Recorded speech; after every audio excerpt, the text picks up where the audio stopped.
तो कहानी की शुरुआत होती है एक जीनी से जिसका नाम है इब्लीस। इब्लीस अपने साथ साथ अपने ही जैसे जीनिस के बारे में बताता है कि गॉड ने उन जैसे सभी जीनिस को आग से पैदा किया है। सिर्फ यही नहीं, गॉड ने उन्हें बहुत सारी पावर्स भी दी थी जिसकी वजह से सभी जीनिस गरूर में आ गए और गॉड को ये बात बिल्कुल पसंद नहीं और इनको सबक सिखाने के लिए गॉड ने इनके पास एंजल्स को भेजा। एंजल्स और जीनिस के दरमियान में 300 साल तक लड़ाई चलती रही। एंजल्स जीनिस से बहुत ज्यादा पावरफुल थे, इसीलिए काफी टाइम तक उनसे लड़ने के बाद जीनिस को जब लगा कि वो हार मानने वाले हैं तो बहुत सारे जीनिस चिराग में जाकर छुप गए। साफ तो ये था कि जीनिस जंग हार चुके थे। अब गॉड ने बनाया इंसानों को और सभी बचे हुए जीनिस को इंसानों के सामने सर झुकाने को कहा। सभी जीनिस ने तो इंसानों के सामने सर झुका लिया, पर इब्लीस गॉड की बात नहीं माना।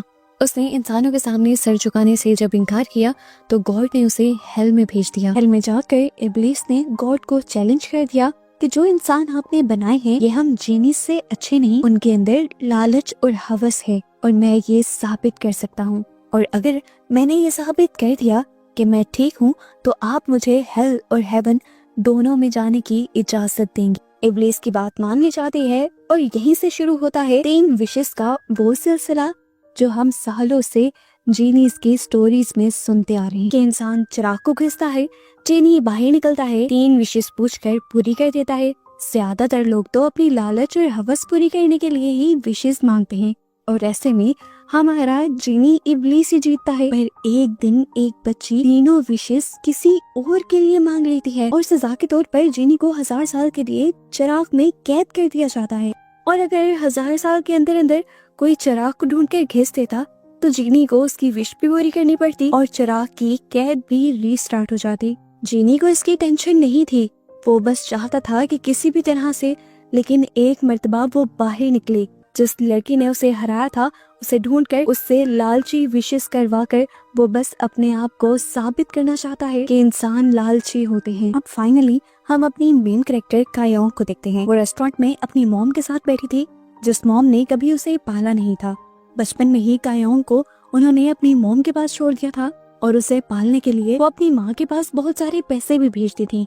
पर कायोंग की ग्रैंड माँ ने कभी उन पैसों को इस्तेमाल नहीं किया और वो सारे पैसे जमीन के नीचे डुबा दिया करती थी। कायोंग की मॉम कायोंग से कहती है, तुम यहाँ पर क्या कर रही हो? तुम्हारे पास इतना पैसा है, तुम्हें जॉब करने की क्या जरूरत है और तुम यहाँ तक कैसे पहुँची? वो अपनी सारी स्टोरी सुनाती है तो उसके बाद उसकी मॉम उसके हाथ पे लगे हुए कट को नोटिस कर लेती है। वो उससे पूछती है कि तुम्हें ये कट कैसे लगा? तो कायोंग उन्हें बताती है कि मुझे बचपन से ही इमोशंस कंट्रोल करने का बहुत ज्यादा इशू रहा है। मेरे जिद्दीपन और गुस्से की वजह से टीचर्स ने भी मुझे कुछ पढ़ाने और सिखाने से मना कर दिया था। वो बताती है कि मुझे लोगों को टॉर्चर करके मजा आता था, इसलिए मुझे बायोलॉजी की क्लास पसंद थी क्योंकि उसमें फ्रॉग का डाइसेक्शन करना होता है। मैं रोज 2 से 3 फ्रॉग्स मार दिया करती थी और फिर एक दिन मैं जब उस फ्रॉग को काटने लगी तो ग्रैंड माँ ने मेरे हाथ पर ही कट लगा दिया। मुझे इतना गुस्सा आया कि मैं ग्रैंड माँ का गला दबाने लगी। ग्रैंड माँ ने भी मेरा गला दबाते हुए मुझे समझाया कि जैसे इस टाइम मुझे दर्द हो रहा है, मुझे गुस्सा आ रहा है, ऐसे ही उस फ्रॉग को भी दर्द हो रहा होगा। और उस टाइम उन्होंने मुझे सिखाया कि मुझे चाहे जितना भी गुस्सा आ रहा हो उसे कंट्रोल करते हुए मुझे सबके साथ प्यार से रहना है और किसी के साथ कुछ बुरा नहीं। ये स्टोरी सुनाने के बाद कायोंग अपनी मॉम से कहती है कि आपने तो मुझे छोड़ दिया लेकिन मेरी ग्रैंड माँ ने मुझे सब कुछ सिखाया है। मैंने आज तक किसी को नुकसान नहीं पहुंचाया और ये बात साबित कर देती है कि अब मुझे आपकी जरूरत नहीं है, इसीलिए अच्छा होगा कि आप मेरी लाइफ से निकल जाएं। इसके बाद कायोंग यहाँ से चली जाती है और सैर करने के लिए दुबई के सहरा में आ जाते हैं। सभी बहुत ज्यादा खुश थे क्योंकि यहाँ पर एक टोर्नेडो बना हुआ था। सबको लग रहा था कि यहाँ पर एक जीनी नाच रहा है, पर कायोंग को जरा भी एक्साइटमेंट नहीं होती। वो लोगों से अकेले होकर चलना शुरू कर देती है और ऐसे में एकदम से उसका पाँव एक चिराग से टकरा जाता है।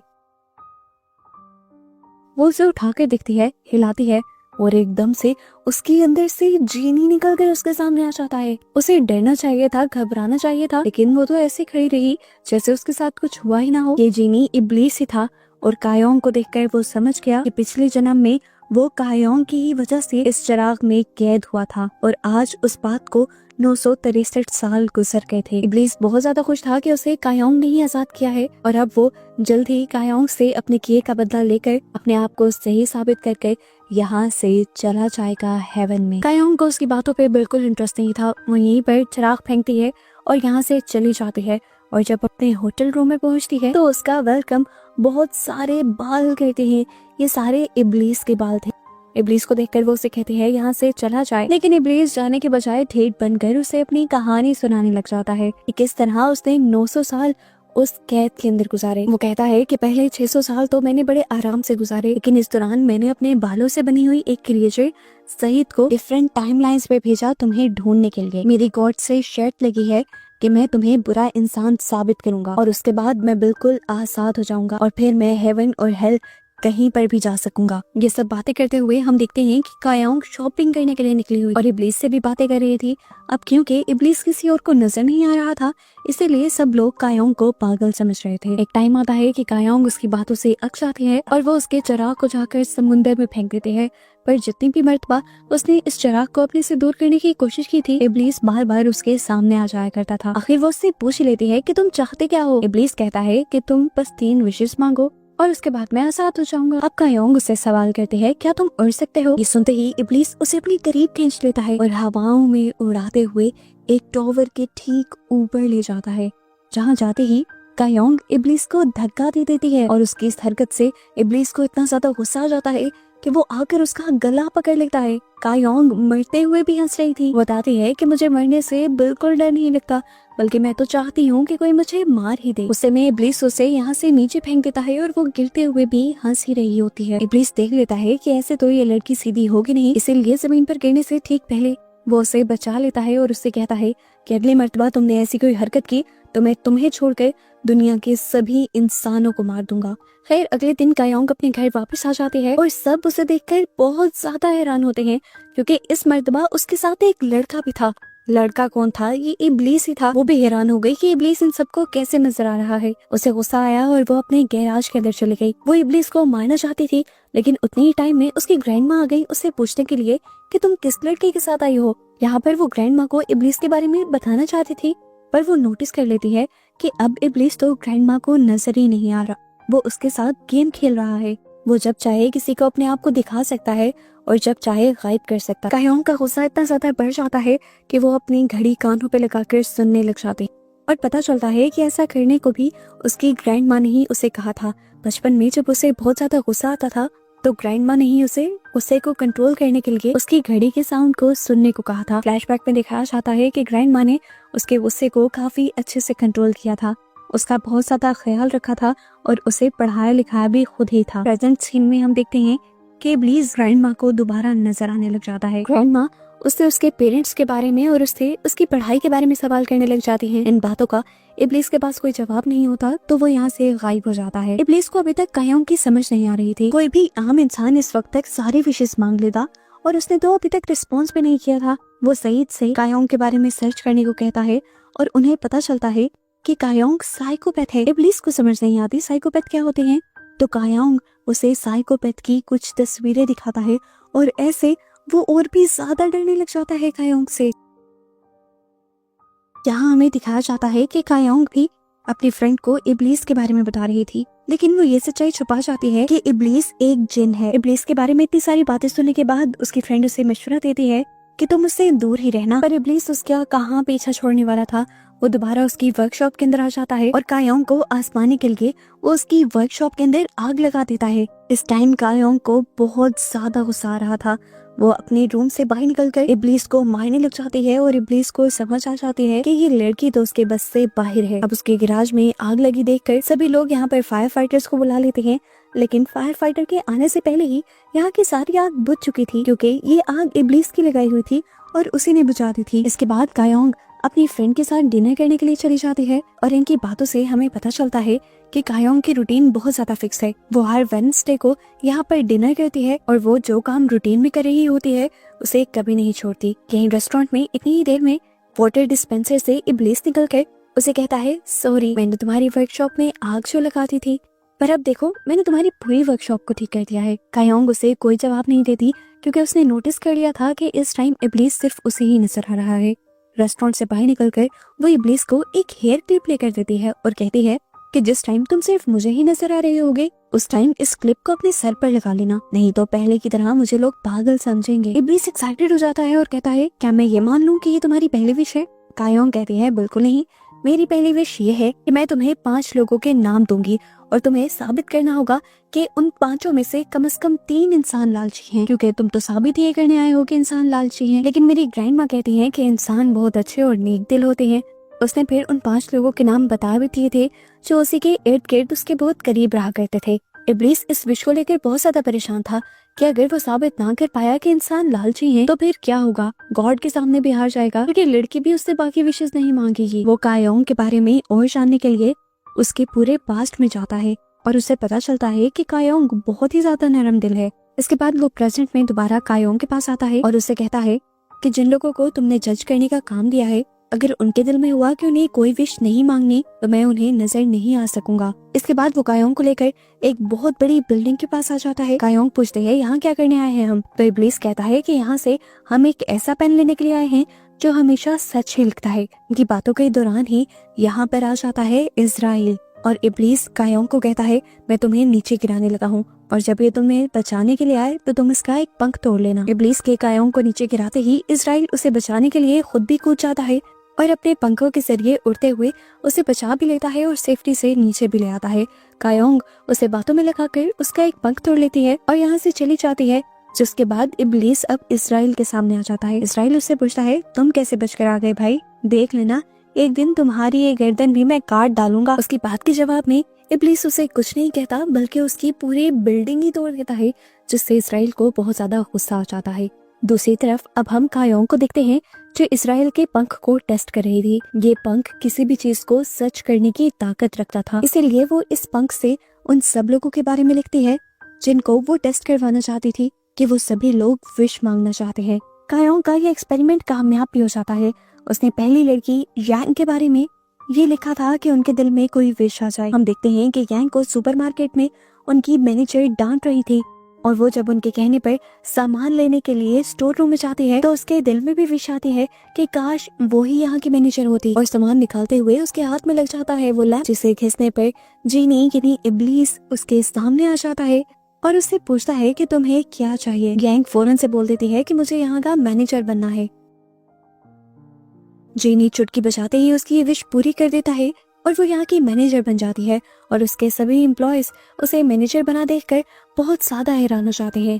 कायोंग भी उसे देखने के लिए मॉल में आती है और कायोंग नोटिस करती है कि मैनेजर बनने के बाद वो सादा सी नरम दिल वाली लड़की अब बहुत ही मगरूर लड़की बन चुकी थी। तभी उसके पास इब्लीस आकर उसे कहता है, देखा ना, कहा था ना कि सभी इंसान मगरूर और लालची होते हैं। ये सुनकर कायोंग उसे कहती है, अभी बाकी ये लोग भी बचे हुए हैं और उम्मीद है मुझे कि सारे लोग ऐसे तो नहीं होंगे।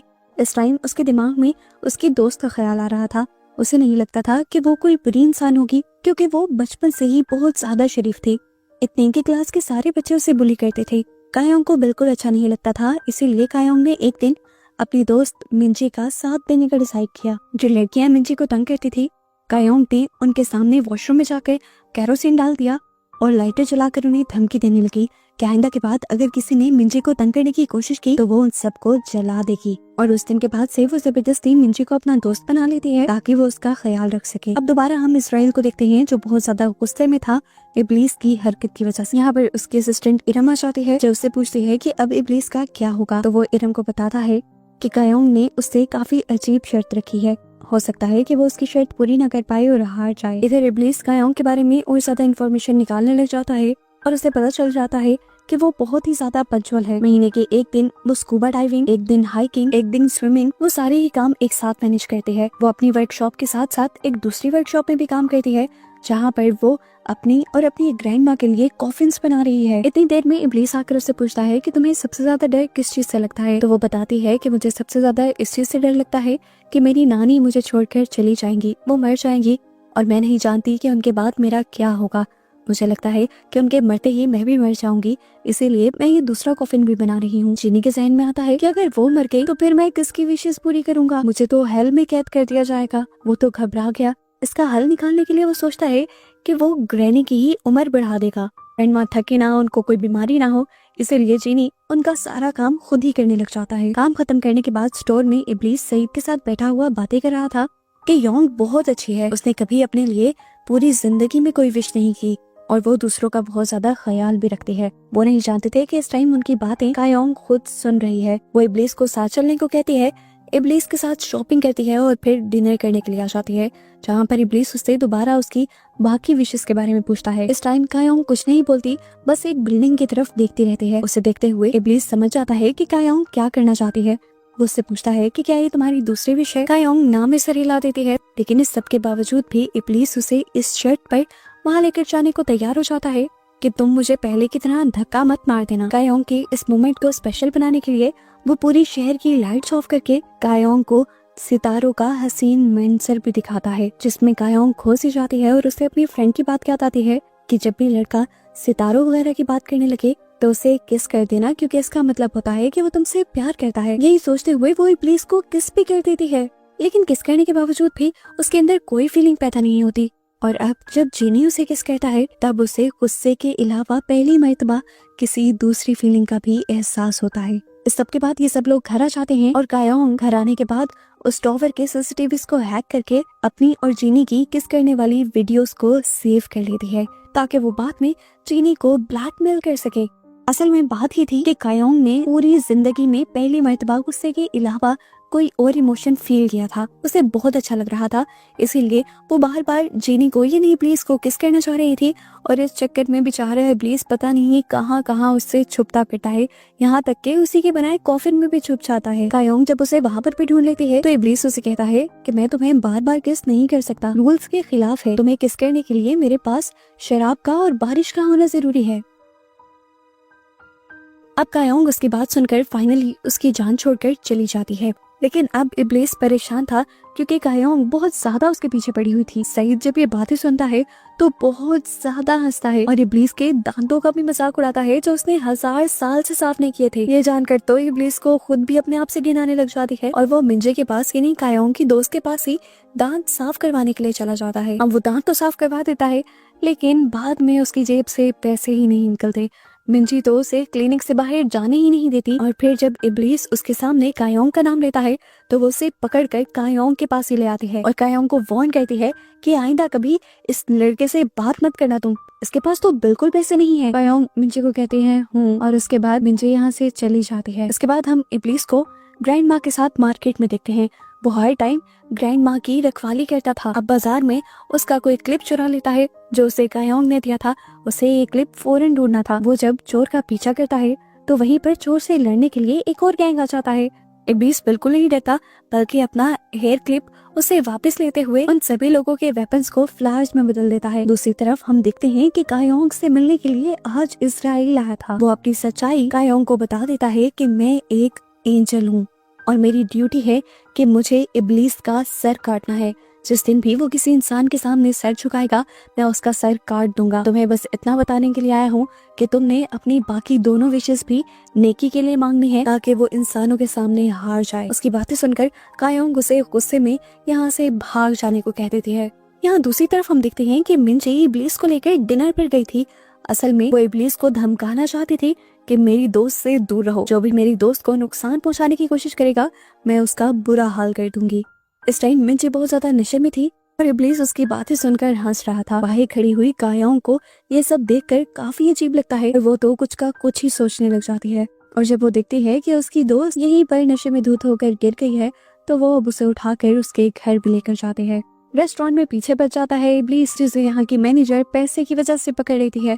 पैसे तो इब्लीस के पास थे नहीं, तो मैनेजर उसे पुलिस में अरेस्ट करवा देती है और यहाँ से भी कायोंग ही उसे रिलीज करवाती है।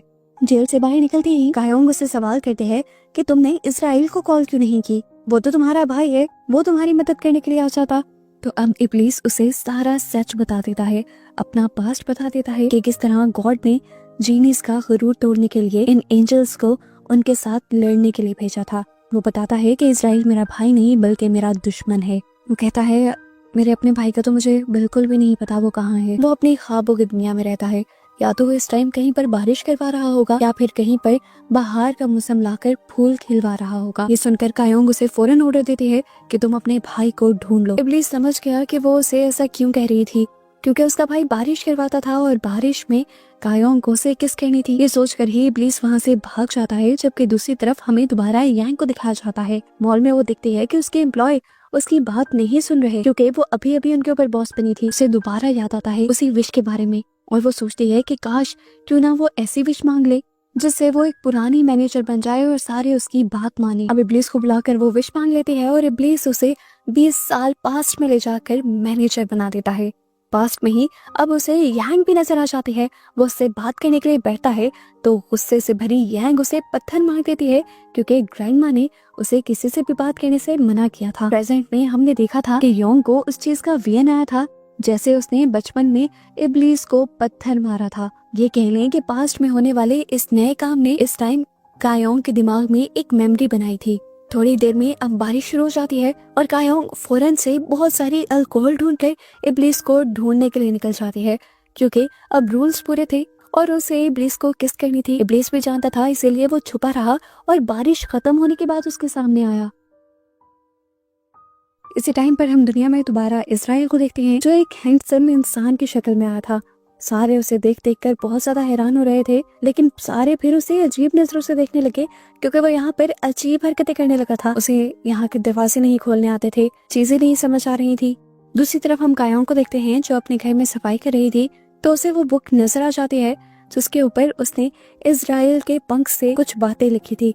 उसे पता चलता है कि ये बातें तो कोई भी पढ़ सकता है, तो वो अब इब्लीस को बुलाकर पूछती है कि मैं ये बुक कहाँ पर छुपाऊं कि कोई भी इसे देख न सके। इब्लीस उसे ये बुक चिराग में छुपाने का आइडिया देता है, तो कायोंग उसे सवाल करती है कि चिराग में कौन कौन आ जा सकता है। इब्लीस जवाब देता है, इंसान तो नहीं आ सकते, मैं जा सकता हूँ, मेरा असिस्टेंट सईद जा सकता है, इजराइल जा सकता है और उसकी असिस्टेंट इरम भी जा सकती है।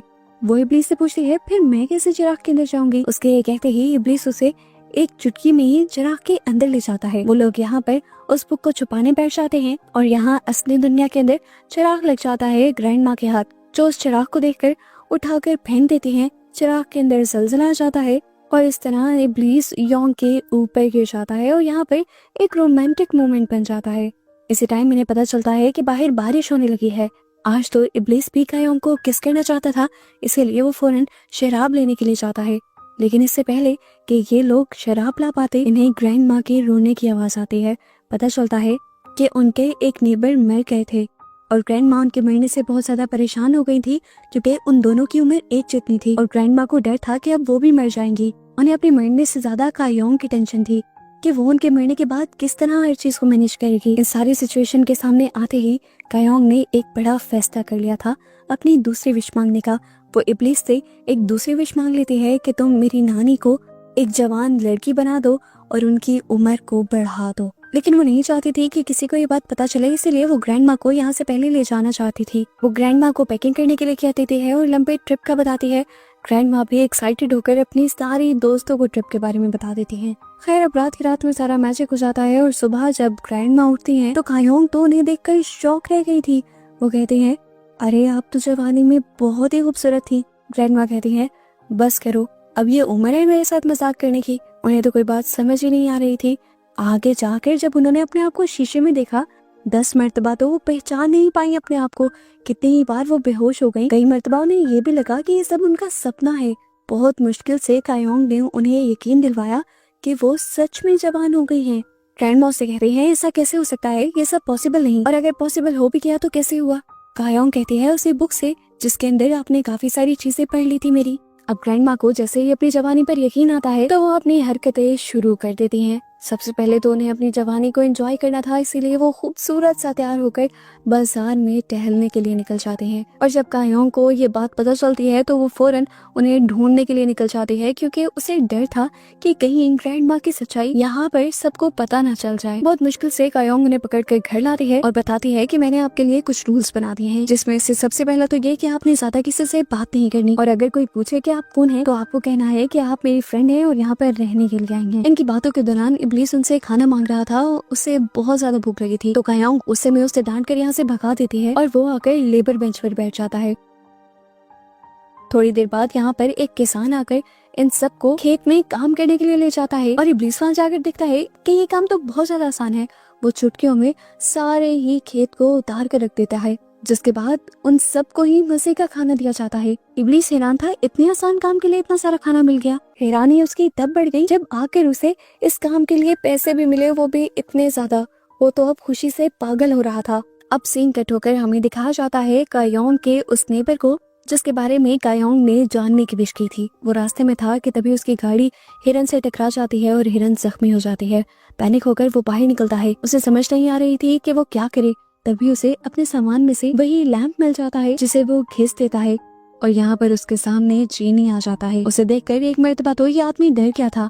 इब्लीस उसे अपने होने का यकीन दिलवाता है तो शांति से कहता है, अच्छा चलो, अगर मैं मान भी लूं कि तुम एक जीनी हो तो इस हिरन को ठीक करके दिखाओ। अब अपने मैजिक से इब्लीस उसे ठीक कर देता है तो शांति गुस्से से पागल होने लगता है क्योंकि अपनी उसने एक विश जाया कर दी थी। घर आने पर इब्लीस देखता है कि कायोंग ने पूरे घर में कैमरास लगा दिए थे ताकि वो ग्रैंड माँ के ऊपर नजर रख सके। जबकि ग्रैंड माँ तो बाहर गार्डन के अंदर जमीन खोदकर पैसे ढूंढने की कोशिश कर रही थी जो वो कायोंग के बचपन से ही जमीन के नीचे दफन करती आ रही थी। कायोंग उन्हें आकर बताती है, आपको वो पैसे नहीं मिलेंगे क्योंकि मैंने पहले ही वो पैसे निकाल कर स्टॉक मार्केट में इन्वेस्ट कर दिए हैं। दूसरी तरफ अब हमें दूसरी लड़की दिखाई जाती है जिसके बारे में जानने के लिए कायोंग ने विश की थी। उसका बॉस उसे डांट रहा था और वो रोने लग गई थी। वो विश करती है कि काश कायोंग जितने पैसे उसके पास भी होते। और तभी उसके बर्तनों के अंदर वो लैंप आ जाता है जिसे वो धोने के लिए जब खींचती है तो सामने आ जाता है उसके इब्लीस जो उससे विश मांगने को कहता है और वो यहाँ पर विश मांग देती है कि कायोंग के सारे पैसे उसके अकाउंट में आ जाएं।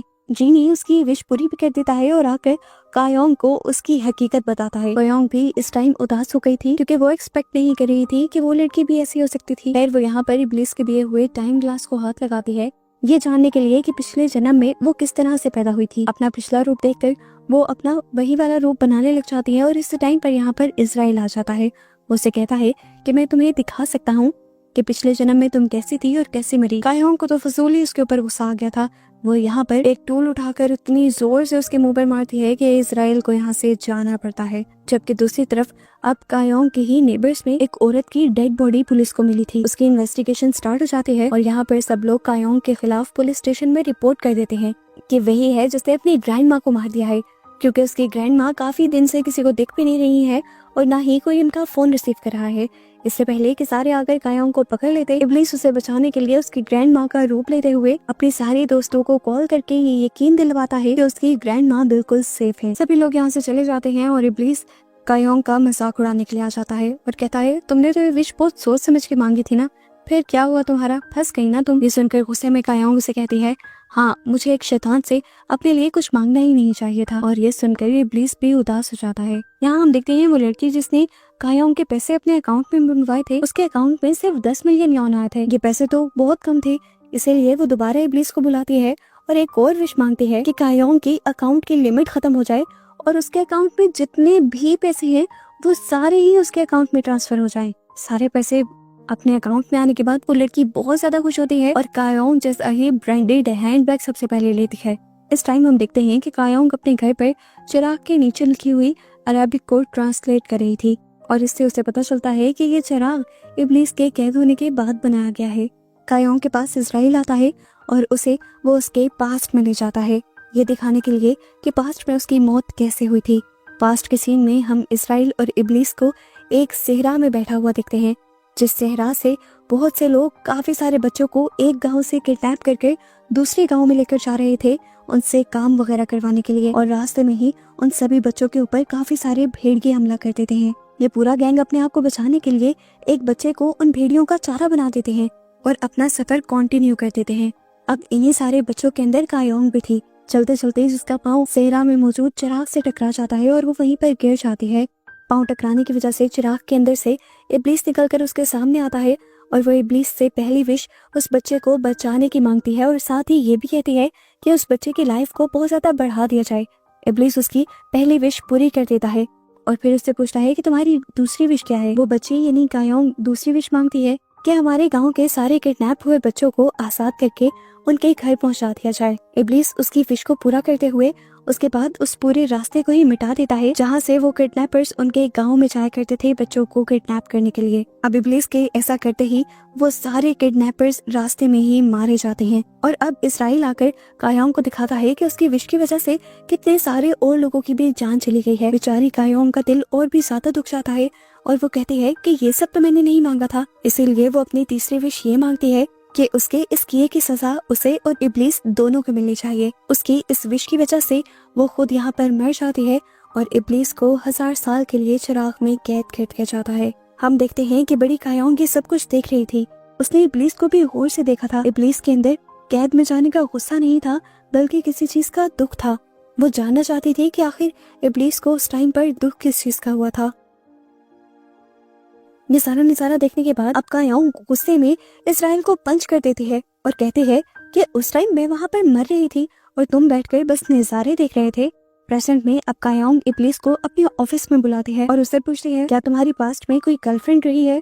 इब्लीस करते हुए कहता है हाँ रही है ना। अब कायोंग उससे पूछते हैं क्या तुमने उससे किस भी की थी। इसकी बात सुनते ही इब्लीस यहाँ से गायब हो जाता है क्योंकि उसे डर था कि कहीं कायोंग उसे इस टाइम पर किस ना कर दे। इधर यंग अपने काम पर लेट पहुंचते हैं तो बॉस उसे जॉब से निकाल देते हैं। दूसरी तरफ वो तीसरा बंदा एक यूट्यूबर जिसके बारे में कायांग को जानना था उसके भी मोबाइल में चिराग बना हुआ आता है। वो नशे में था इसलिए पहले तो उसे यकीन नहीं आया। चिराग पर लिखा हुआ था मेक अ विश और वो नशे में विश भी कर देता है कि मुझे एक ऐसा कंटेंट मिल जाए जिससे मेरा चैनल हिट हो जाए। जिन्हें इसकी विश पूरी करता है और उसे लाइव स्ट्रीम के साथ जंगल में पहुंचा देता है जहाँ चलते हुए उसके पाँव के साथ कोई चीज टकराती है और वो वहाँ से जब मिट्टी हटा कर देखता है तो वहाँ एक डेड बॉडी थी। डेड बॉडी मिलने की देर थी कि ये देखकर बहुत सारे लोग उसकी लाइव स्ट्रीम के साथ जुड़ने लग जाते हैं। ये केस बहुत ज्यादा हाइप पकड़ लेता है, पुलिस भी इन्वॉल्व हो जाती है। अब क्योंकि ये कायोंग के नेबरहुड में था तो सारे कायोंग के नेबर वाले उसके बारे में बात कर रहे थे सिवाय कायोंग के। सबको लगा कि जरूर इस मर्डर के पीछे भी कायोंग ही होगी क्योंकि वो बचपन से ही एक साइकोपैथ थी। और ये सारी बातें सुनकर ग्रैंडमा को बहुत ज्यादा दुख होता है क्योंकि उन्होंने बहुत मेहनत से कायोंग को पाला था लेकिन कोई भी कायोंग को पसंद नहीं करता था। कायोंग भी ग्रैंडमा की उदासी देखकर उदास हो जाती है और इब्लीस फिर उसका मूड ठीक करने के लिए उसे दोबारा टॉवर के ऊपर लेकर जाता है सितारे दिखाने के लिए। लेकिन ठीक उसी टाइम पर सांटे इब्लीस को बुला लेता है अपनी एक और विश पूरी करने के लिए। वो इब्लीस से उसे 20 साल पीछे ले जाने को कहता है। इब्लीस उसे पास्ट में तो ले जाता है लेकिन सांटे उसे गुस्से में कहता है कि मुझे यहाँ पर रात में आना था और तुम मुझे दिन में ले आए। इतनी देर में उन्हें यहाँ से गुजरते हुए कायोंग और उसकी ग्रैंडमा दिख जाती है जिन्हें देखकर ये आदमी हंसने लग जाता है और इब्लीस से कहता है अरे ये साइकोपैथ है। कायोंग के बारे में ऐसा सुनकर इब्लीस को इतना गुस्सा आता है कि वो इसी आदमी की पिटाई करने लग जाता है। खैर रात हो जाती है और हम देखते हैं कि ये आदमी एक औरत का मर्डर करके उसके बालों को कलर कर रहा था। असल में ये वही लड़की है जिसकी डेड बॉडी प्रेजेंट में कैंग को मिली है और सांटे पास्ट में ये कंफर्म करने के लिए आया है कि क्या उसे मर्डर करते हुए और उस डेड बॉडी को दफनाते हुए किसी ने देखा तो नहीं। और ये जानकर सांटे को बहुत खुशी होती है कि उसे उस दिन किसी ने भी नहीं देखा था। अब प्रेजेंट में आने के बाद इब्लीस ये सारी बातें कायोंग को बता देता है कि सांटे पास्ट में सिर्फ ये चेक करने के लिए गया था कि उसके किए हुए मर्डर को किसी ने देखा तो नहीं। कायोंग समझ जाती है कि वो एक सीरियल किलर है और पिछले दिनों ही जिस लड़की का भी उनके नेबरहुड में मर्डर हुआ था उसके पीछे भी सांटे ही था। और वो अपनी तीसरी विश में इब्लीस से ये मांगती है कि तुम सांटे को मर्डर के इल्जाम में फंसा दो। अब क्योंकि कायोंग की ये विश भी उसके अपने लिए नहीं थी तो इस तरह इब्लीस हारने वाला था और कायोंग भी ये बात जानती थी क्योंकि उसे ये बातें इजराइल ने बताई थी। वो इब्लीस से कहती है टेंशन मत लो, मैं तुम्हें भी हारने नहीं दूंगी। ये सुनकर इब्लीस काफी ज्यादा खुश हो जाता है और उसे एक और मर्तबा कायोंग पर बहुत ज्यादा प्यार आता है। सीन कट होकर हमें थोड़ी देर बाद सादी नाम के एक नए कैरेक्टर को दिखाया जाता है। सादी अपनी फैमिली के साथ कुछ अर्सा पहले ही कायोंग के नेबरहुड में शिफ्ट हुआ था। पता नहीं कैसे पर वो इब्लीस के पास आकर रात में उसे ऐसे काले धागे से बांध जाता है जिसको कोई भी खोल नहीं पा रहा था। पर कायोंग आकर बड़ी आसानी से उस धागे को खोल देती है जैसे वो धागा किसी शू का लेस था। नेक्स्ट सीन में हमें पता चलता है कि सादी के घर में रहने वाले उस बच्चे ने सादी से ये काम करवाया था। वो उस धागे की पावर को देखना चाहता था। हमें पता चलता है कि ये बच्चा इब्लीस और उसके चिराग से कहीं ना कहीं तो कनेक्टेड है क्योंकि उसे सारी इब्लीस की स्टोरी पता है और वो इब्लीस के पूरे चिराग का मालिक बनना चाहता है। इसीलिए उसने इब्लीस को कैद करवाया। इधर अब हम कायोंग को देखते हैं, जिसे अपने तीसरे जन्म के कुछ विजन्स आते हैं, जिसमें वो अपने साथ एक बच्चे को भी दिखती है जिसका नाम है खालिद। अब पास्ट के इस विजन से इस धागे का क्या ताल्लुक था वो सोच में पड़ जाती है और जाकर ये धागा अपनी ग्रैंड माँ को बांधती है, लेकिन ग्रैंड माँ तो बड़ी आसानी से उस धागे को खोल लेती है। अब वो ये धागा इब्लीस को बांधती है और ग्रैंड माँ को इस धागे को खोलने को कहती है, पर इब्लीस के हाथ से ये धागा ग्रैंड माँ नहीं खोल पाती और दोबारा कायोंग इस धागे को बहुत ही आसानी से खोल देती है और समझ जाती है कि उसका इस धागे से कोई बहुत ही गहरा ताल्लुक है। इस धागे की कहानी जानने के लिए इब्लीस कायोंग को दुबई लेकर जाने का फैसला करता है। जाना तो उन दोनों को अकेले था, लेकिन कायोंग अपने साथ सभी को ले जाती है ताकि वो भी वहां जाकर एंजॉय कर सके। दुबई में जाकर वो एक खास किस्म के वास को जब रगड़ता है तो उसके अंदर से एक जीनिया बाहर निकलती है। पता चलता है कि ये इब्लीस की एक्स थी। इब्लीस उससे सवाल करता है कि ये जो लड़की मेरे साथ थी, क्या तुम कभी इसकी शक्ल में मेरे करीब आई थी पास्ट में? जीनिया साफ मना कर देती है। तो अब इब्लीस उससे खुले लफ्जों में उस धागे के बारे में पूछ लेता है जो सादी नाम के जिन ने उसे बांधा था। वो बताता है, मुझे भी नहीं समझ आ रही कि उस लड़की का उस धागे से क्या ताल्लुक है। ये धागा अगर मुझे बंधा हो तो इस लड़की के अलावा कोई इस धागे को खोल नहीं पाता। चिमिया को धागे के बारे में तो नहीं पता था, लेकिन सादी नाम के जिन के बारे में पता था, जिसने पास्ट में एक लड़की से शादी की थी और उससे उसका एक इंसानी बेटा भी था जिसका नाम था खालिद, और वो आधे इंसान और आधे जिन होने की वजह से जल्द ही मर गया था। अभी जीनिया उसे किसी बात को लेकर डांट रही थी तो इब्लीस यहाँ पर कंफ्यूज था और उसके कंफ्यूजन को देखकर जीनिया समझ जाती है कि इब्लीस की उस टाइम की यादें मिट चुकी हैं। इब्लीस को भी ये रियलाइज हो गया था कि वो पास्ट की कुछ चीजें भूल रहा है। इब्लीस जब अपने जहन पर बहुत ज्यादा जोर डालता है तो उसे अपने और कायोंग के चिराग में बिताए कुछ पल याद आ जाते हैं। दूसरी तरफ हम इज़राइल को देखते हैं जो इस टाइम इब्लीस के भाई से मिला था। वो इब्लीस के भाई से कहता है कि इब्लीस अपने चिराग से बाहर निकल आया है और याद रखना कि तुम्हें अपना मुंह बंद रखना है। यानी सच में यहाँ पर कुछ तो था जो जानबूझकर इब्लीस से छुपाया जा रहा था।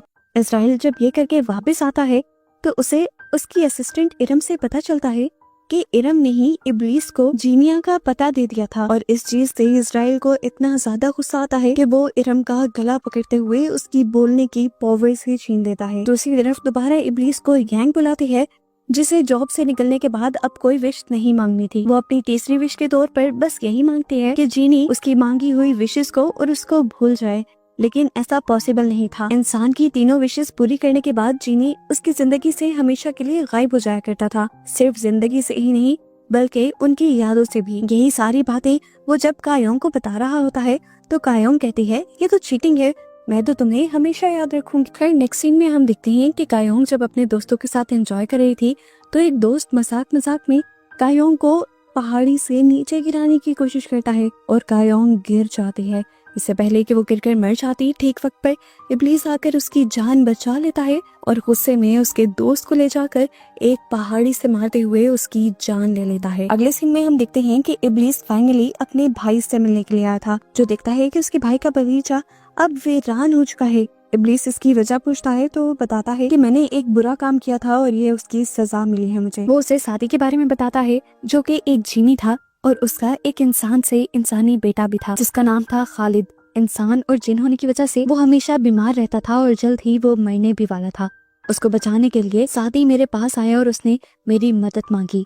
मैंने एक दूसरे बच्चे की जिंदगी लेते हुए खालिद की उम्र इतनी बढ़ा दी कि वो अब कभी मर नहीं सकता, लेकिन क्योंकि मैंने एक मासूम बच्चे की जान ली थी इसीलिए मेरा पूरा बागीचा उजड़ गया है और यहाँ पर बस एक ये बड़ा सा फूल ही बचा है जो खालिद को जाहिर कर रहा है और ये अमर है। दूसरी तरफ हम देखते हैं कि इज़राइल जाकर नानी से मिलता है और उन्हें एक शॉकिंग सच वो ये बता देता है कि नानी बेशक से जवान हो गई हैं, लेकिन उनकी मौत तभी आएगी जब लिखी हुई है। वो नानी को बताता है कि आपके घर के बाहर एक दरख्त लगा है, जिस दिन उसमें पहला फूल आएगा समझ लीजिएगा कि उस दिन आपका आखिरी दिन है। दूसरी तरफ हम कायोंग को देखते हैं जिसने बैंक से अपने सारे पैसे कैश में निकलवा लिए थे। इतनी ही देर में अब उसके पास खालिद आता है, वही बच्चा जो अमर हो चुका है और अब वो इब्लीस के चिराग का मालिक बनना चाहता है ताकि उसकी सारी ख्वाहिशें पूरी हो सके। इस टाइम तक उस चिराग की मालिक कायोंग थी क्योंकि उसने अभी तक अपनी तीसरी विश नहीं मांगी थी। खालिद उसे धमकाता है कि तुम जल्द ही तीसरी विश भी मांग लो, नहीं तो तुम्हारा मैं बहुत बुरा हशर करूंगा। लेकिन कायोंग इस बच्चे की धमकियों से डरने वाली नहीं थी गुस्से में वो उस बच्चे के ऊपर ही हमला करती है, लेकिन देखती है कि उस बच्चे का जख्म कुछ सेकंड्स में ही ठीक हो गया था। इधर हम देखते हैं कि इब्लीस जाकर सादी से मिला था। वो उसे समझा रहा होता है कि तुम अपने बेटे को संभालो। सादी उसे कहता है कि मैं कोशिश तो पूरी करूंगा, लेकिन ये सब मेरे हाथ में नहीं है। इधर हम देखते हैं कि जब कायोंग वो सारे पैसे लेकर घर आ रही थी तो उसके पीछे कुछ लुटेरे पड़ जाते हैं। योंग जब उनको अपना बैग नहीं देती तो लुटेरे उसके ऊपर हमला कर देते हैं और इस टाइम दोबारा उसकी जान बचाने के लिए उसका हीरो इब्लीस यहाँ आ जाता है और वो सभी को हेल की सैर करवा देता है। सभी लोग बहुत ज्यादा डर गए थे। हेल में तो वो कायोंग को भी लेकर गया था, लेकिन कायोंग घबराती नहीं। जिसके बाद इब्लीस सबको लेकर वापस जमीन पे आ जाता है और कायोंग इब्लीस के साथ उसके चिराग के अंदर जाती है। एक हाइलाइटर लेते हुए वो चिराग के अंदर लिखी हुई बहुत सी चीजों को हाईलाइट करती है और पता चलता है कि ये सब कुछ इब्लीस ने ही लिखा हुआ था, लेकिन अब उसे याद भी नहीं था। ये सारी चीजें अरबी में लिखी हुई थी, जिसका मतलब इन लोगों को नहीं आता था। इसीलिए ये लोग यहाँ पर इजराइल को, सईद को और इरम को बुला लेते हैं। सईद और इजराइल तो कुछ नहीं बोलते, पर इरम जो झूठ नहीं बोल सकती थी वो यहाँ अपनी जुबान काट देती है। ये लोग समझ गए थे कि कुछ तो बहुत बड़ी गड़बड़ है जो सब छुपाना चाह रहे हैं। इजराइल भी यहाँ से उड़कर चला जाता है और तभी इब्लीस को भी सांटे अपनी तीसरी और आखिरी विश पूरी करने के लिए बुला लेता है। उसने अपनी आखिरी विश ये मांगी थी कि अभी कुछ दिन पहले जिस लड़की को उसने मारा था वो पास्ट में जाकर उस लड़की को दूसरे तरीके से मारना चाहता है ताकि सारे सबूत वो मिटा सके। इब्लीस की बात आकर कायोंग को बता देता है। कायोंग इब्लीस से कहते हैं कि पास्ट में तुम्हारे साथ मैं भी जाऊंगी। जब उस लड़की को मारने का दिन आता है तो कायोंग सांटे के सामने आ जाती है और उसे मर्डर करने से पहले ही इतना मारती है कि बेचारे का शिकार यानी वो लड़की जिसे उसे मारना था वही उसके चुंगल से भाग जाती है। और आखिर कायोंग और इब्लीस मिलकर सांटे को पुलिस में भी पकड़वा देते हैं और इस तरह उस लड़की की जान बच जाती है। इब्लीस अपने चिराग में वापस आ जाता है और तब उसे पता चलता है कि उसने 20 साल कायोंग के साथ गुजारे थे कायोंग के पिछले जन्म में। ये बात याद करके वो इमोशनल हो जाता है और उसे पता चलता है कि उसने इस रूम में जितनी भी बार हबीबी लिखा है वो कायोंग के लिए ही लिखा है। इसलिए फौरन वो कायोंग के पास आकर उसे किस कर देता है और कहता है कि मैं जल्दी कोशिश करूंगा कि मुझे वो सारी यादें याद आ जाएं जब मैं तुम्हारे साथ था। दूसरी तरफ हमें यूट्यूबर टैंग को दिखाया जाता है जो अपनी वाइफ को जीनी और विश के बारे में बता रहा था। तो उसकी वाइफ उससे कहती है कि तुम क्यों ना एक विश मेरे बाबा के लिए मांग लो जो कैंसर पेशेंट है। कैंग इसके लिए बिल्कुल रेडी नहीं था और ऐसे में उन दोनों के दरमियान में लड़ाई हो जाती है। दूसरी तरफ ग्रैंड माँ मरने से पहले बहुत सारी तैयारियां कर रही थी कि मरने के बाद कायोंग को कम से कम मुश्किल हो। आज वो खुद कायोंग को अपने साथ बाहर भी लेकर जाती हैं। ये लोग काफी सारी पिक्चर्स क्लिक करते हैं जिन्हें देखकर ग्रैंड माँ दोबारा से रोने लग जाती हैं। और अगले दिन हमें दिखाया जाता है कि कायोंग दुबई आ गई थी। वो उन सारी बातों का मतलब जानना चाहती थी जो चिराग के अंदर लिखी हुई थी। इसीलिए वो जीनिया के बॉस को टच करते हुए जीनिया को बुलाने की कोशिश करती है, पर जीनिया यहाँ नहीं आती और इतने में ही कुछ ठग्स कायोंग के पीछे पड़ जाते हैं। वो बेचारी अपनी जान बचाते बचाते एक ऐसी गली में आ जाती है जहाँ से बाहर निकलने का कोई रास्ता ही नहीं था और इस टाइम जीनिया आकर उसकी उन सब लोगों से जान बचाते हुए उसे अपने वास के अंदर ले जाती है। वो जीनिया से अपने और इब्लीस के पास्ट के बारे में पूछती है तो जीनिया से बताती है कि तुम दोनों एक दूसरे से बहुत ज्यादा प्यार करते थे, यहाँ तक कि इब्लीस ने सिर्फ तुम्हारे लिए एक पूरे शहर को भी तबाह कर दिया था। वो तुमसे इतना प्यार करता था कि उसने तुम्हारे अलावा आज तक किसी को हबीबी ना कहा है और ना लिखा है। यहाँ दूसरी तरफ हम यूट्यूबर को देखते हैं जिसकी वाइफ बहुत ज्यादा गुस्से में आ गई थी और वो उसका यूट्यूब चैनल ही डिलीट कर देती है। उसे इतना ज्यादा गुस्सा आता है कि वो कंट्रोल भी नहीं कर पाता। ऐसे में वो इब्लीस को बुलाकर अपनी दूसरी विश उससे मांग लेता है कि उसने अपनी वाइफ को चिराग और जीनी के बारे में जो कुछ भी बताया था वो भूल जाए। इब्लीस उसकी ये विश भी पूरी कर देता है। इसके बाद नेक्स्ट सीन में हम दोबारा इब्लीस और कायोंग को दुबई में देखते हैं। ये दोनों जब एक साथ थे तो इब्लीस को काफी सारे फ्लैशबैक्स आ रहे थे, यानी पुरानी यादें याद आ रही थी। इस टाइम पर जीनिया इन दोनों के ऊपर बारिश भी करवा देते हैं ताकि इब्लीस कायोंग को किस कर सके। इब्लीस ने आज कायोंग को सरप्राइज देने के लिए बहुत प्यारी सी जगह भी डेकोरेट की हुई थी। कायोंग कहती है इतनी प्यारी जगह डेकोरेट कर ली, कपड़े देखे हैं हमारे। उसके ये कहते ही इब्लीस ताली बजाते हुए उन दोनों के ही कपड़े चेंज कर देता है। जिसके बाद कायोंग से पूछती है क्या तुम्हें डांस आता है। इब्लीस को डांस नहीं आता था, इसीलिए कायोंग खुद उसे डांस सिखाने लग जाती है और ये दोनों एक दूसरे के साथ टाइम को भूल ही जाते हैं। दूसरी तरफ कोरिया के अंदर हम देखते हैं कि ग्रैंड माँ की एक फ्रेंड को ग्रैंड माँ के ऊपर शक होने लगा था। उन्हें कहीं ना कहीं समझ आ रही थी कि कायोंग की जो जवान दोस्त उनके घर में रहती है वो असल में ग्रैंड माँ ही है। और वो ये बात साबित करने के लिए आधी रात को उसके घर में भी घुस जाती है और उसका पका खाना टेस्ट करके समझ जाती है कि वो जवान लड़की ग्रैंड माँ ही है और जरूर उन्होंने अपने आप को जवान करने के लिए कोई ना कोई काला जादू किया है। इतने में ही जवान ग्रैंड माँ भी उसके सामने आ जाती है और वो उससे झगड़ने लग जाती है कि तुमने क्या किया है अपने साथ। बातों ही बातों में वो ओल्ड लेडी ग्रैंड माँ के कंधे पे बना हुआ बर्थ मार्क भी देख लेती है और उसका शक यकीन में बदल जाता है। अब वो बच्चा खालिद जो उनके नेबर्स में रहता था, उसे इस सारे मामले का पता चल जाता है। वो जानता था कि ये औरत जाकर जरूर इस सारे मामले के बारे में बाहर लोगों में अफवाह फैला देगी और सारे फिर उस चिराग के पीछे पड़ जाएंगे। और ऐसा वो चाहता नहीं था। चिराग का मालिक वो खुद बनना चाहता था, इसीलिए वो फैसला करता है कि वो ग्रैंड माँ की उस फ्रेंड को ही मरवा देगा। इधर इब्लीस और कायोंग ने जब डांस खत्म किया तो इब्लीस को पानी में हुन नामी उस बच्चे की परछाई नजर आई जिसकी जिंदगी लेकर उसके भाई ने खालिद को अमर किया था। उस बच्चे की सोल आज तक इस दुनिया में भटक रही थी, सिर्फ इब्लीस को सच्चाई बताने के लिए। वो इब्लीस को उसका सारा पास्ट याद दिलवा देता है और बताता है कि तुम चिराग के अंदर उस दिन कैद नहीं हुए थे जिस दिन कायोंग ने तुम्हें और खुद को सजा देने की विश मांगी थी, और ना ही उस दिन कायोंग मरी थी। कायोंग ने उसके बाद भी लंबी जिंदगी गुजारी थी और तुम दोनों 20 साल बाद दोबारा मिले थे। कायोंग को देखते ही तुमने उसे पहचान लिया था। तुम्हें उससे प्यार पहले ही हो चुका था। वो किडनैपर्स कायोंग को किडनैप करके दूसरे शहर में भी ले आए थे, जहाँ पर कायोंग ने अपनी जान उनसे तो बचा ली थी, पर अब वो खजूरें बेच बेच कर एक ऊंट खरीदने की तैयारी कर रही थी ताकि वो अपने मुल्क में वापस जा सके। इब्लीस उसके सामने आते ही उसे काफी सारे सोने के सिक्के देता है तो कायोंग बहुत ज्यादा खुश हो जाती है और रात में अपनी सारी खजूरें गरीबों में बांट देती है। कायोंग बहुत ज्यादा खुश थी। इब्लीस के दिए हुए सोने के सिक्कों को लेकर वो एक ऊंट खरीदने जा ही रही होती है कि उसके ऊपर कुछ लुटेरे हमला कर देते हैं और तभी इब्लीस आकर बेदर्दी से उन लुटेरों को मार देता है और सोने के सिक्के कायोंग को वापस कर देता है और उससे वादा करता है कि मैं तुम्हें तुम्हारे मुल्क वापस जरूर ले जाऊंगा। ये सुनकर कायोंग बहुत ज्यादा खुश हो जाती है।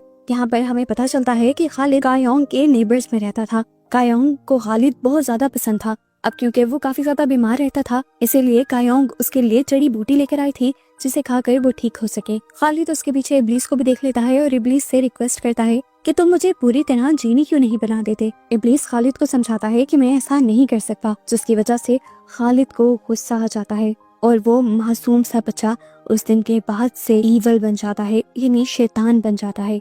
यहाँ पर हमें दिखाया जाता है कि अब इब्लीस कायोंग को लेकर अपने चिराग के अंदर रहने लगा था। कायोंग के साथ टाइम गुजारकर उसे बहुत अच्छा लगता था। उसने इजराइल का एक पंख भी चुराया हुआ था जिसके जरिए वो अपने चिराग में हर बार कायोंग के बारे में कुछ न कुछ लिखता रहता था। लेकिन फिर एक दिन उसकी ये आजादी खत्म हो जाती है क्योंकि उसका चिराग एक इंसान के हाथ लग जाता है, उसी आदमी के हाथ लग जाता है जो बच्चों को किडनैप करके इस शहर में लाया करता था। वो आदमी इस चिराग को घिस कर इब्लीस को बुला लेता है और उससे पहली विश मांगता है कि उसे बहुत ज्यादा अमीर कर दिया जाए। इब्लीस उसकी पहली विश पूरी कर देता है, लेकिन उसके बावजूद भी शहर के लोग उसे इज्जत नहीं देते क्योंकि वो एक अच्छा इंसान नहीं था। इसी गुस्से में वो आदमी अपनी दूसरी विश इब्लीस से ये मांगता है कि जो लोग उसे नफरत की नजरों से देख रहे हैं वो सब के सब मर जाएं, और इब्लीस उसकी ये ख्वाहिश भी पूरी कर देता है। शाम में अब वो आदमी कायोंग के पास आता है क्योंकि कायोंग ने उसे एक दिन खजूरें खिलाई थी। वो कायोंग को बहुत सारे पैसे देना चाहता था, पर कायोंग मना कर देती है और कहती है कि मैं अपनी मेहनत करके ही खाती हूँ। ये सुनकर उस आदमी की अना को बहुत ज्यादा ठेस पहुंचती है और उससे बदला लेने के लिए वो दोबारा इब्लीस को बुला लेता है और उससे अपनी तीसरी विश मांगता है कि इस लड़की को यानी कायोंग को मेरा बना दिया जाए क्योंकि मैं इसे पैसों से नहीं खरीद पा रहा। ना चाहते हुए भी इब्लीस को उसकी ये विश भी पूरी करनी पड़ती है। जैसे ही वो आदमी अब कायोंग के करीब जाने वाला था तो इब्लीस को काफी गुस्सा आ रहा था। वो उसे रोकने के लिए आगे जाने ही वाला था कि तभी खालिद ने उसके पाँव में वो धागा बांध दिया। उस जादुई धागे की वजह से इब्लीस आगे नहीं बढ़ पाता और अब इब्लीस से बदला लेने के लिए खालिद सभी लोगों को बता देता है कि कायोंग इस शैतान से प्यार करती है। ये सुनकर कायोंग का जो नया मालिक था उसे इतना गुस्सा आ जाता है कि वो कायोंग के पेट में तलवार स्टैब कर देता है। कायोंग अब मरने वाली थी। इब्लीस को ये देखकर बहुत ज्यादा बुरा लग रहा था। अब क्योंकि उस आदमी की तो तीनों विशेष पूरी हो गई थी तो इब्लीस उस आदमी का गुलाम नहीं रहा था। वो यहाँ पर खड़े सभी लोगों से कहता है कि जो भी चिराग को घिसकर सबसे पहली विश कायोंग को जिंदा करने की मांगेगा, मैं उसे दुनिया की सारी चीजें दे दूंगा। लेकिन लोग तो लालची थे। एक आदमी जल्दी से उस चिराग को घिसता भी है, लेकिन वो सबसे पहले अपने आप को अमीर करने की और दूसरी बार में बहुत सारा खजाना मांगने की विश मांग लेता है। तीसरी विश के टाइम इब्लीस उसकी दोबारा मिन्नतें करता है कि तुम कायोंग की जिंदगी मांग लो, मैं तुम्हें सब कुछ दे दूंगा। लेकिन वो आदमी फिर भी इब्लीस की बात नहीं सुनता और इस शहर में सोने की बारिश करवाने की विश करता है। ना चाहते हुए भी इब्लीस को उसकी तीसरी विश पूरी करनी पड़ती है और यहाँ पर कायोंग मर जाती है। इब्लीस गुस्से से पागल हो चुका था। कायोंग के मरते ही उसने शहर वालों से बदला लेने के लिए पूरे शहर को ही मार दिया और यही वो असल वजह थी जिसकी वजह से पूरी जिंदगी के लिए इब्लीस को उसके चराग में कैद किया गया था। सीन्स दोबारा प्रेजेंट में आते हैं और हमें दिखाया जाता है कि उनके सोल की सारी कहानी इब्लीस को दिखा रही थी और सुना रही थी और सारी सच्चाई इब्लीस को बताने के बाद अब उसकी सोल हेवन के अंदर चली जाती है। दूसरी तरफ हमें कायोंग के घर पर दिखाया जाता है कि वो ओल्ड लेडी सभी लोगों को इकट्ठा कर कायोंग के घर पहुंच चुकी थी क्योंकि वो सबको कायोंग के ग्रैंडमा की सच्चाई बताना चाहती थी। जब उस ओल्ड लेडी को कायोंग और ग्रैंडमा घर पे नहीं मिलते तो वो सबको उनके खेतों में जाने को कहती है और तभी रास्ते में ही खालिद का आदमी उस लेडी को अपनी कार से हिट करते हुए मार देता है और उस सच्चाई को वहीं पर दबा देता है। अब क्योंकि ग्रैंडमा अपने घर पर सेफ नहीं थी इसीलिए कायोंग उन्हें इब्लीस के चिराग के अंदर ले आती है। ग्रैंडमा को यहाँ छोड़ने के बाद कायोंग अपने सारे पैसे लेकर उस लड़की के पास जाती है जिसने विश मांगी थी कि कायोंग के पैसे उसके पास आ जाएं और वो ये पैसे देकर उस लड़की की आखिरी विश खरीद लेती है। ये विश क्या थी इसका हमें आगे जाकर पता चलेगा। इधर हमें यूट्यूबर को दिखाया जाता है जिसकी वाइफ अब चैनल के डिलीट होने पर रो रही थी क्योंकि उसे याद ही नहीं रहा था कि ये चैनल उसने खुद डिलीट किया था। अपनी वाइफ को अपने लिए परेशान होता देखकर उस यूट्यूबर को गिल्ट होने लगता है और आखिर वो अपनी आखिरी विश को इस्तेमाल करता है अपनी वाइफ की ख्वाहिश पूरी करने के लिए, उसके डैड को ठीक करने के लिए। गैंग की वाइफ को जब ये बात पता चलती है कि उसके डैड का कैंसर खत्म हो गया है तो वो बहुत ज्यादा एक्साइटेड हो जाती है और आकर अपने हस्बैंड के गले लग जाती है और इसी सब के दौरान उन्हें उनके यूट्यूब चैनल का पासवर्ड भी याद आ जाता है और ऐसे इनकी लाइफ दोबारा से सेट हो जाती है। दूसरी तरफ अब हमें दिखाया जाता है कि खालिद को जुनून आ गया था कि उसे इब्लीस को अपना गुलाम बनाना है और उसके चिराग को अपना बनाना है। इसीलिए वो इब्लीस को उसी धागे से कैद कर देता है और यहाँ पर अपने डैड सादी को भी मार देता है और फिर वो आता है कायोंग के पास। वो कायोंग को अपने लोगों के जरिए डरा धमका कर कहता है कि अपनी आखिरी विश मांगो और इब्लीस को आजाद कर दो। पर कायोंग उसकी धमकियों में कहाँ आने वाली थी। कायोंग यहाँ से गायब हो जाती है और पहुंच जाती है इब्लीस के पास। ऐसा हुआ था असल में उसकी दोस्त की विश की वजह से जो उसने पैसे देकर खरीद ली थी। इब्लीस के पास जाकर वो इब्लीस के धागे खोल देती है और इब्लीस को आजाद करवा देती है जिसके बाद उन्हीं धागों से इब्लीस अपनी तलवार को मजबूत कर लेता है और चला जाता है अपने भाई के पास उसके बागीचे के आखिरी फूल को तोड़ने के लिए जो जाहिर कर रहा था खालिद को। जबकि यहाँ हम देखते हैं कि इजराइल इरम के जरिए इब्लीस का चिराग खालिद को दे देता है। खालिद उसके अंदर से कायोंग की ग्रैंडमा